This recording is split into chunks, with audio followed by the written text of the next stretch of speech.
Welcome to the morning show. Let's talk to Matt Brown. Morning to you, Matt. Good morning. Right, let's kick off with the headlines.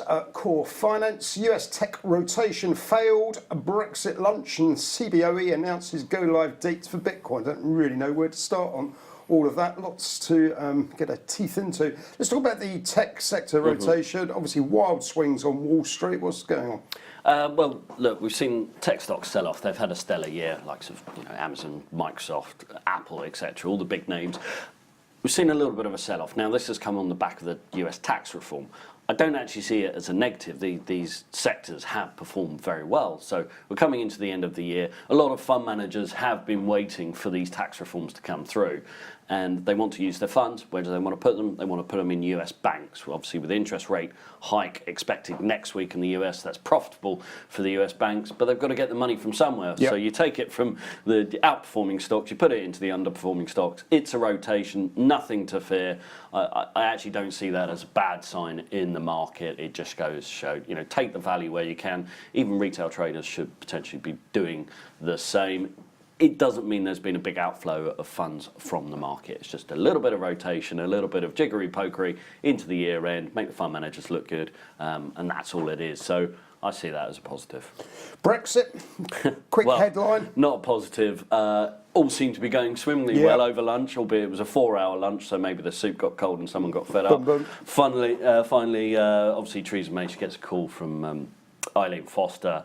She's been duped, no pun intended, with the DUP. Deals off the table. However, I expect there'll be a little bit of horse trading, a little bit of brokering behind the scenes going on with Theresa May and the DUP party. I believe she's in Brussels tomorrow. I think our politics correspondent, Rob Double, is over there. Hopefully he can get a few sound bites out of Mrs May. But yeah, for the moment, not good news. And the market, we've seen the pound get ahead of itself yesterday on the belief that a deal was on the table, sold off today. Yep.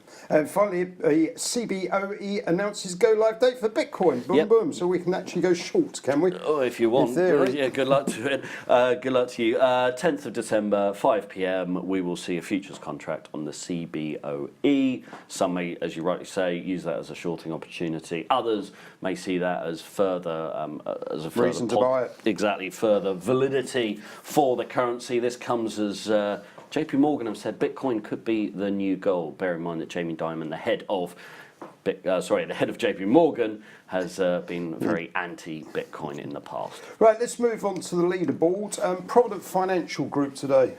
Are they back in the doghouse? Yeah, back in the doghouse indeed. Down 15% today. Now they're in the FTSE 250 after being kicked out of the FTSE 100 after a very woeful year. The FCA is investigating Moneybarn, which is owned by Provident Financial. A few issues there with regards to another lending arm from the doorstep lender. It looked as if Provident were getting their house in order. Cash balance actually looking quite well, considering they sold off quite heavily mid-summer. Just bad news for them. It continues, and another red flag for this particular stock. Subprime. Right, let's talk about small caps today. The Character Group PLC. Now, I've picked the stock out, inline numbers today, a preliminary update. Now, what do Character Group do? Well, they have the rights to Peppa Pig, and believe it or not, they're still around, Teletubbies. Do you remember that? Yeah, I remember that. Well, 20 years to the day, Teletubbies Say Uh-Oh or Eh-Oh was #1 in the charts. Wow. So, God, 20 years flies by. Look, they're saying numbers all in line, obviously, with the Christmas period coming up. That's also important to the company. Performing well, and they've got the rights to Pokemon characters for UK and Ireland next year, master distributor for that. But numbers all look in line, albeit they're a little bit weaker year on year. Understood. In terms of currencies, Great British Pound against US dollar, 133.91, so a sell-off this morning, you say. In Euro, Great British Pound, 88.47. All eyes back on the politicians. Yes, I mean, if you see a deal break, this has cleared out the market. I expect the pound certainly to rally against the dollar and strengthen against the euro. Could see it back up near the 135 mark if a deal is brokered, hopefully by this time tomorrow. Okay, let's move swiftly on to broker upgrades. Tesco's, Goldman Sachs going from a sell to a buy. That's a proper turnaround. Yeah, proper turnaround. Goldman Sachs really banging the drum on the UK supermarkets this morning. We've seen Tesco trade up about 3%, Sainsbury's, Morrison's and the like on the back of it. They've been upgraded as well.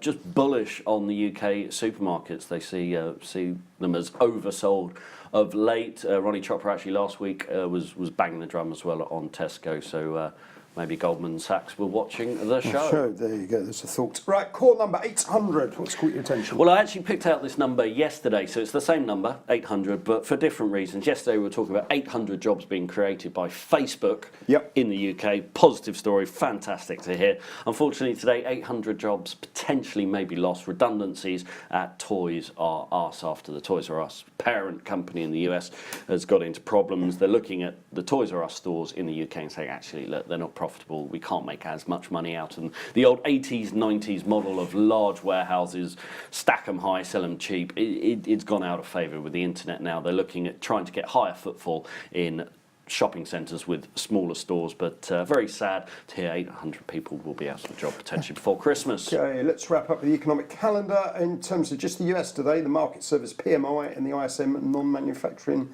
very dull day. Yeah, dull day. Europe, we've already had the PMI data out here, and there will be a bit of focus, obviously, on the US data, but it's non-farm payrolls, and we're looking at, obviously, the Fed meeting next week, I think, are the big things on the radar.